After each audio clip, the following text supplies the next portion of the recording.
Baiklah, kita lanjutkan. Kali ini kita akan membahas tentang notasi yang akan kita pakai dalam bunga majemuk. Ya, I kecil ini adalah untuk tingkat suku bunga. Ya, untuk memudahkan dalam mengingat, maka kalian bisa mengingat I itu adalah interest. Ya, N itu adalah panjang periode bunga atau panjang periode pengembalian atau investasi.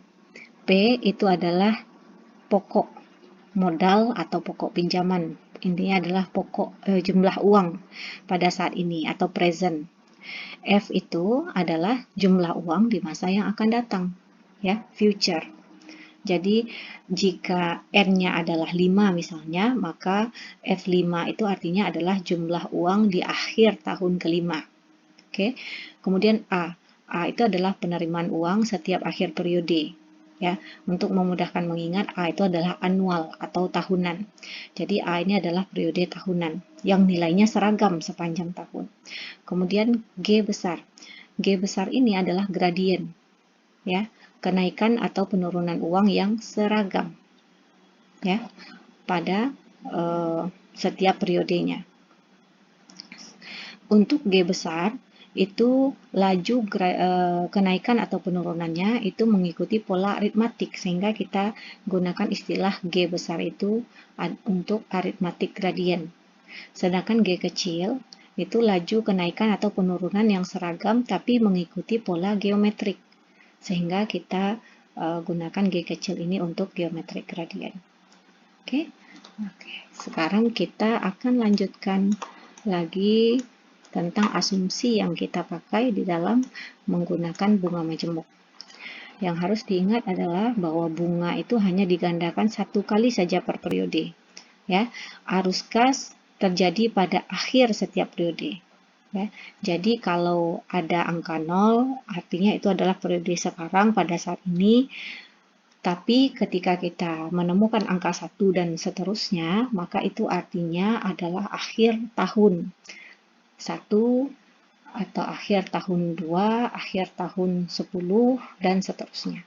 Oke. Nah, ini sebutkan waktu 0 adalah periode 0 atau saat ini. Semua periode mempunyai panjang waktu yang sama. Kalau tidak disebutkan, maka biasanya periodenya adalah tahunan. Nah, rumus bunga majemuk yang pertama yang akan kita bahas adalah rumus single payment.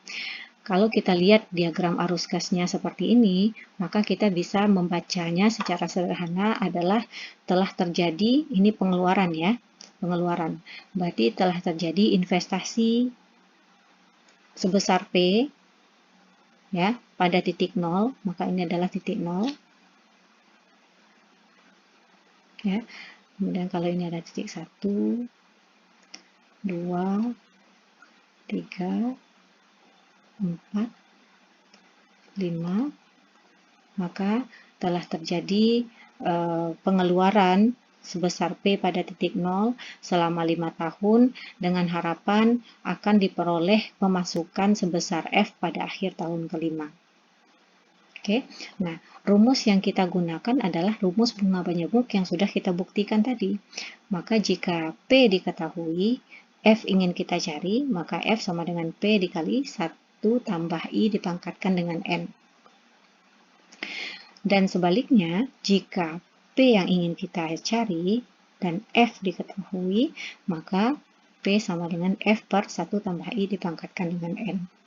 Nah, pada masa pembahasan tentang bunga majemuk ini, sebetulnya kita bisa menggunakan rumus. Tetapi, kalau kita menggunakan rumus, itu akan menghabiskan waktu. Ya, maka untuk membantu kita dalam menghitung, kita memanfaatkan tabel bunga. Nah, di minggu pertama kalian sudah diberikan sebuah file untuk tabel bunga yang harapannya sudah kalian print untuk memudahkan dalam membaca dan mencari nilai yang dibutuhkan. Oke. Nah, bagaimana cara membaca tabel bunga nanti akan kita bahas pada video berikutnya.